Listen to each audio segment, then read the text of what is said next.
you kidding me? Are you kidding me? That's horse manure. So we're playing Charterstone today. This is after we've played. This is after we've played the entire Legacy game. So Wendy and I played it a year and a half ago. It's been a bit. It's been a while. With a lot of Legacy games, you play through the Legacy and that's it. You're done with the game unless you want to run through the story again. Now, Charterstone is different because at the end of your Legacy, you have a playable board that you can actually just pull out and sit and play. And so that's what we're doing today for the first time.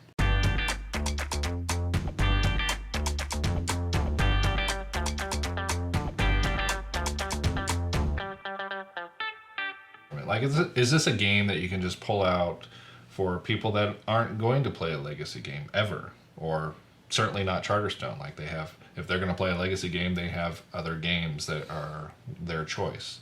So Austin has never played Charterstone. I have not. We're just about wrapping up this game, so...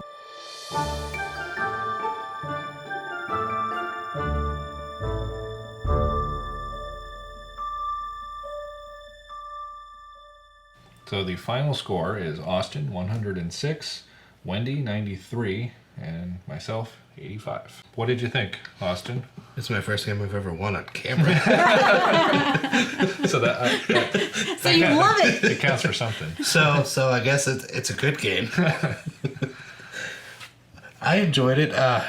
Coming in, like, it looked really messy and kind of convoluted. Mm-hmm. But after figuring it out and kind of moving, you figure it out. It's pretty easy. It's like you said, it's mechanical wise. It's, you know, you have person placement or meeple placement, and then resources.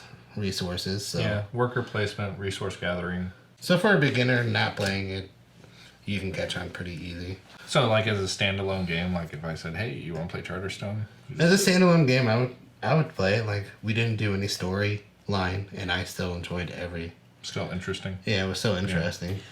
I think you would have had... So it's been a long time since we played this. Mm-hmm. And I think as we went through the Legacy, there's definitely... You sort of figure out what your strategy is. You're like, oh, this building's really good. I'm going to do this. And so I think if you had come into it right after we finished the Legacy, mm-hmm. you definitely would have been at a disadvantage. Yeah. Because we would have had strategies for the buildings that are out there. Yeah, I definitely didn't remember any of the strategies that I used to do to farm points, because I'm pretty sure I won the overall game of Charterstone, right? I don't know. We'd have to check that. Sure I won. You're gonna have to check that. I won. Well, I won now. Yeah. Yeah, you're the current. But I think I think, like you said, you know, coming into it sort of fresh, because we haven't played it for a long time, it seemed somewhat disorganized. I mean, the mechanics are there; they're all very familiar. But it was kind of like, okay, well, why is my pumpkin market over here when the garden and the botanical gardens are over there? Like, right, but I mean, we played Charterstone with just 2 players. So when you're playing Charterstone with just 2 players, you're only in charge of 2 charters.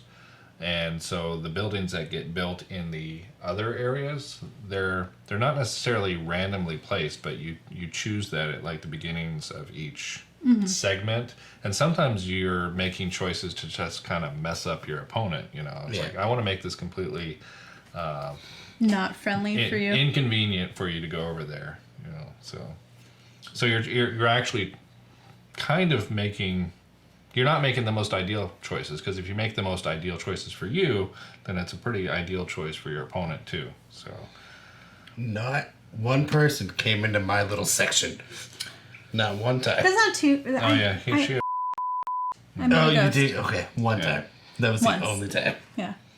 Now, one thing with the length of the game, I think we all had an issue with the length of the game, because the box itself says it's about a 60-minute game. This is well over 60 minutes. Well over 60 minutes. Well, I think part of that is because when you're playing the Legacy, you have incentive to go to the commons, right? So you're opening crates, you're building buildings, whereas here, there isn't really any incentive to do that. Right. So the game ends when you get to the end of the progress track, and the way to advance the progress track is to build buildings and to open crates, and those 2 things you're not exactly doing here. you can do it just to get victory points, but the amount of resources that you're putting in to get that small amount of victory points typically isn't worth it. So it's not happening. It's not happening at the same clip that it's happening during the actual Legacy game. Yeah, I mean, I think we all use the grandstand again because that's easy points, and that makes sense. Right, that still. makes sense because it's just objectives. Right. You know, it's stuff you're achieving already during the game, and it's boom, 5 points. Right. And that, I mean, particularly for me, because my botanical gardens gave me hidden objectives. And so then I was sort of running through those in order to get additional victories. That's how you They're would not- have dead last. They're not your botanical gardens. They just happen to be yours because They're in my land. You were the only one that was going there. But there's no penalty for us to go into your charter. Well, right, but Yeah, they're not yours. they're mine. They're for everybody to enjoy. They're It's true. botanical gardens. You have to pay a pumpkin to enter. So do you. You were not special. But I get victory points for that. But she always I kept am putting special. her cat right here, so it's like we give her victory points. She left her cat there. Yeah, I Every time we went suppose. for a pumpkin. I enjoy it. I'm trying to think of a game that I would play instead of it. Worker placement, resource gathering for victory points. I mean, The Viking game we played. Yeah, what, Raiders of the North Raiders Sea? of the North Raiders Sea. of the North Sea. that's sort of what it It's reminds very me similar. Architects of the West Kingdom. Yeah. It's similar because you're picking up assistants and other Yeah. people. What was the one where you can spend it as many times as you can afford it? Sounds familiar. There's a game where you can exchange your resources for as many times. As you of. had Yeah, it. you can do it in have it. Raiders. Or maybe it's Architects. Maybe it's Architects. Because I know you Yeah. can go I to think the it was market, that. and Oh if yeah, you have the market you can Yeah. spend. yeah, it. you can as spend many as much as you have. So like if you have a gaggle of It's still not whatever. the game I'm thinking of, but so Charterstone, the day after, it's pretty good. Now, if this were the month after we played the Legacy game, I'd probably remember what all the icons are on here because it's very icon driven. It's very hard to see some of them. Yes, but That was my if issue. you're just coming off the Legacy game, that's pretty easy to remember. Yeah. But you've never played this before. You were able to pick up on the iconography, and you won. I do think So- that's something that they do really well here because we just started playing deep vents, Deep right? Vents. And that has something very similar where it's like a cost and a benefit. But every time I have to look up what it means. And we've played it like 8 times. Well, that's because even though it's icon driven, almost every one of those icons is unique to the card.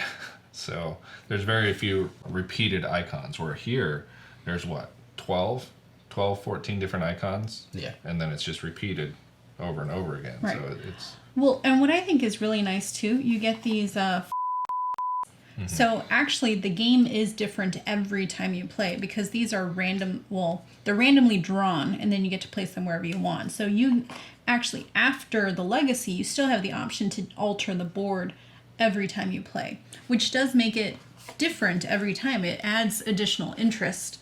right. So we have our board as it's been laid out, and then your you place them. Sorry, spoiler alert. Your you place over different areas in your own charter to make it just a little bit different. Yeah. Yeah. To either mess up your opponents or. Or to get some advantage. Now, question: has any of the story been ruined for you? 0. Yeah. We didn't talk about story at all. Yeah, and looking at the board, if you know nothing about Charterstone, looking at the board, it doesn't reveal. It doesn't reveal anything. The only thing that would be a little bit different is, when you start Charterstone, you don't start with all of these. You don't start with all these different people. Okay. So you might start a new game of Charterstone. It's like, oh, we don't start out with. We don't start out with. They get added as the story progresses, as you open crates, as you complete objectives. Right. Grab one Yeah. of the boxes. That's how Gloomhaven is. Grab one Yeah. of those boxes. One of these. Yeah. So I think one of the cool things also is as you're playing the Legacy, right? You get to log your wins and losses, and based on your victory points and whether you won or lost, you get to upgrade your deck. So there is some element of a deck builder. So I mean, Not a lot, but you can upgrade your persona. You can start out with additional resources.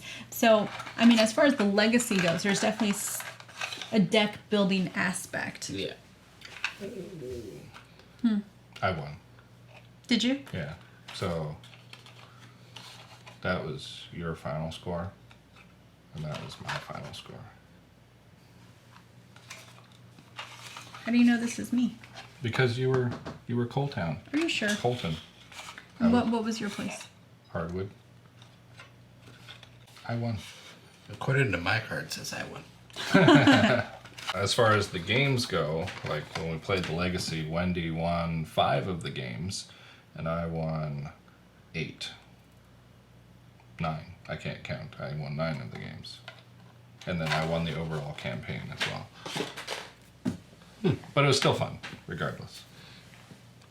Right, and the nice thing about this board is reversible. So on the opposite side of the board, it's completely blank. Yeah, And play again. you get recharges. So we bought the recharge. So actually we could, if Austin wanted, go through the story. And I mean, I think some of it would seem familiar, but I don't think I would know. Yeah, I mean, there the twists and turns would probably know, but I think it would be interesting for us because we played it at 2-player, and we both said it's like, you know what, this was fun. It would have been a whole lot more fun with more people, because your charters, they build up faster. Mm-hmm. A lot of times it's just the 3, the middle, and then our 2 charters. Yeah. It's kind of slow, so. No, that would be fun. Maybe we'd play it again. But we've got to get through Clank Legacy. Yeah. You haven't started that, have you? No, I really. You said we were going to play it, so I've been waiting for you guys. Yeah. Yeah, don't play another Legacy at the same time you're playing our Legacy, because that rubs me the wrong way. We had that happen to us before. All right. So, yeah, Charterstone. It's a fun game, even afterwards. At least I think so. Mm-hmm. I enjoyed it. I'd play it again. It was fun just playing it without doing the story, too. Yeah. But I do suggest figure out how you're going to end the game. Because the progress meter goes very, very slowly the day after. Mm-hmm. So figure out your goals, and to get that progress meter going, because otherwise it's near on 2 hours. I really think I should have just kept doing what I was doing in the very beginning, just to end it. And I think I would have still possibly came out ahead. Yeah. You won. Yeah. You won. That's what matters. I mean, I'm sorry. He had fun. I did have fun. That's what matters. It didn't matter that he won. It doesn't matter that I lost. It doesn't matter when I lose. Yeah, I always have fun even when I lose, so it really doesn't matter. All right. Well, if you enjoyed watching John not win, give us a like This and wasn't a subscribe. playthrough. All right. I guess you didn't watch it. You just know that that's what happened. Just show your support for me. Yeah. Give Austin a thumbs up. Give him some love.